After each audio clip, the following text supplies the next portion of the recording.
મોહન ભીમરાવ સાતપુતે જણાવ્યું હતું કે તેઓ નવાગામના દીપાલી પાર્કમાં રહે છે અને ઉધનામાં આવેલ બાઇકના શોરૂમમાં મિકેનિક તરીકે કામ કરે છે. ઘટના સચિન સાતવલ્લા બ્રિજ ઉપર રવિવારની મોડી સાંજે બની હતી. અચાનક આંખ સામે ચાલુ મોપેડે પતંગનો દોરો આવી જતા તાત્કાલિક બ્રેક મારી મોપેડ ધીમી કરી દીધી હતી, છતાં ગળું ચીરાઈ ગયું હતું. વધુમાં જણાવ્યું હતું કે ગણતરીના સેકન્ડમાં જ ટ્રાફિક જામ થઈ ગયો હતો. રાહદારીઓ તાત્કાલિક નજીકના દવાખાને સારવાર માટે લઈ ગયા બાદ મારા ફેમિલી ડોક્ટર પાસે સારવાર લીધી હતી.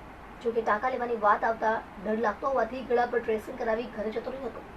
હિંમત આવતા સિવિલ આવ્યો હતો, જ્યાં ગળા પર ટાંકા લેવા પડશે એમ ડોક્ટરોએ જણાવ્યું હતું.